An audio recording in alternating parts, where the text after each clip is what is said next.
Hello again, everybody. This is your teacher Maha, and you are in the advanced book. Okay, congratulations. You are pretty much a native by now, right?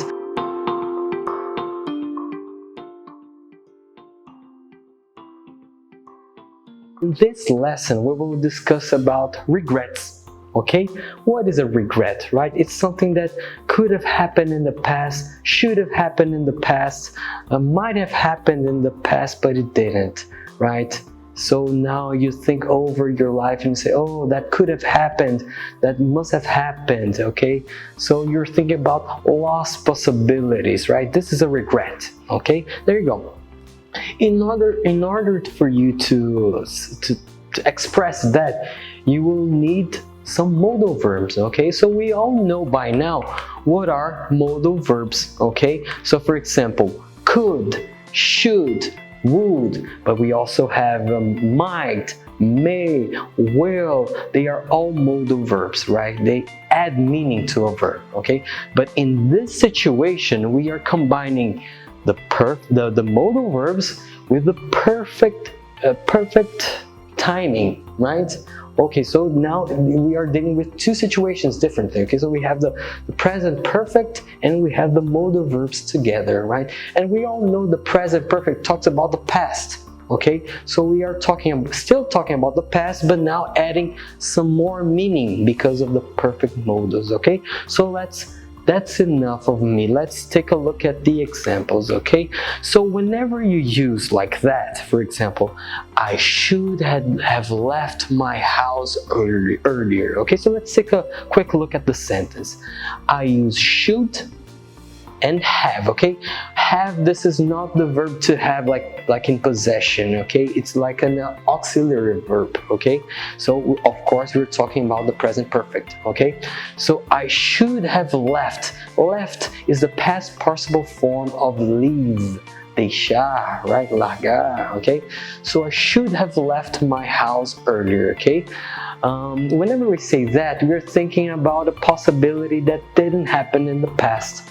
Okay, I should have left my house earlier. Probably the guy was recommended to leave his house, but he didn't do it. Okay, so that's how you regret certain action in the past. Okay, using should. But I could use, for example, I could have left my house earlier. Okay, it will be the same things, likely different. Okay, let's take a look with could.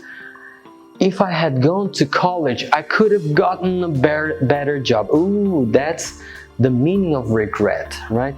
This was a possibility if something had been different in the past.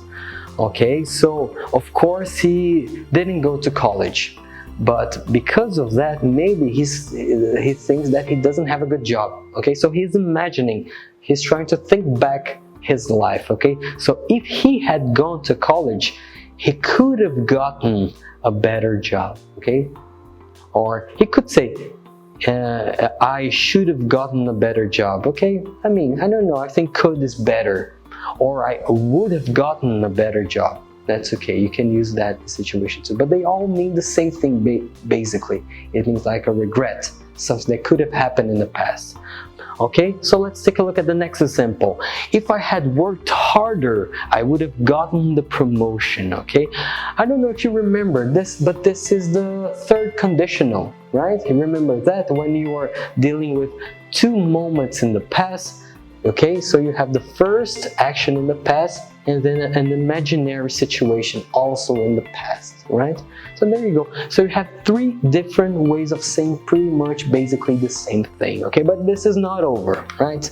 So there's another modal verb, very famous, which is will. When we talk about future, right? For example, I will travel, I will work. This is all projections for the future, right? But whenever you use the will with have in perfect modals, it has a different meaning. You are talking about something that will have finished in some moment in the future. Okay, so you are predicting the end of something at some point in the future. Okay, so let's take a look at the examples. Okay, so will have is used to talk about an action or event that by a certain time in the future will be completed. Okay, also known as future perfect. Okay, we will discuss the future perfect later in our classes. Okay, if I have finished my English course, I will have finished my English course by the end of the year. Okay, so for example, probably in November you have it done. Okay, but you're predicting that. Okay, and we also have must have. Okay, or must have. Okay, must you can use for, of course, obligations, right? You must study, you must pay attention, you must be a nice person. But you can also use must, I don't know if you remember, you can also use must for predictions or possibility, right? So whenever you use must plus a perfect, as in a perfect modal with the auxiliary have, we could talk about a possibility in the past too. Okay, so for example, it's used to express a deduction in the present or past. Okay, so the child's hands are blue. Okay, so we have an evidence. She must have been playing with paint. Okay, you can deduct that. Okay, the kids looked excited. They must have enjoyed the movie. Okay, so pretty much we are using in the written form, complete form, they must have enjoyed. But in everyday English you will use the contract form. Okay, so it's they must have enjoyed. Okay, that sounds more natural, right? There you go. So now you have a lot of possibilities about thinking of your own past, right? It would be a great exercise if you wrote a composition about things that could have happened in the past in your life, right? You will not only learn English, but you think about more about your life, right? Okay, there you go. So now let's take a look at the expressions to deal with. Okay, to deal is like face, when you have a different situation, but you can't get away from it. You have to face, you have to deal with the situations. She really knows how to deal with children. Oh, okay, do you know how to deal with children? Do you know how to deal with your boss, with older people? Okay, let me know. They have been dealing with noisy neighbors. Okay, everybody deals with neighbors at some point of their lives, right? The next one is to come up with. Okay, to come up with is very important. They use it all the time in English, right? So it's like find something out of nowhere. Right? Discover something out of nowhere.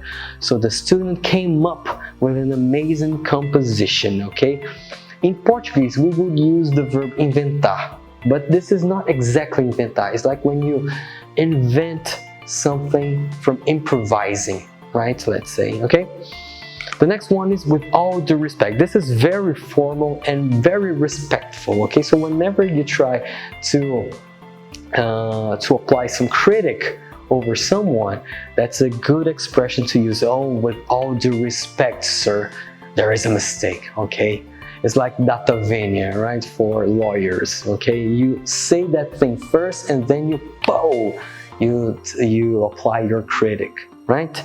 There you go. The next one is what a waste of time. Okay, I was waiting for 2 hours and couldn't buy the tickets. Ooh, that's my definition of wasting time. What a waste of time. Okay, what is a waste of time for you? Do you think that waiting in the bank, in the line in a bank, is a waste of time? I surely think. What do you think? Okay, there you go. I think that's enough for today. Thank you for having me again. Of course, I am your teacher, Maha, and I see you next time.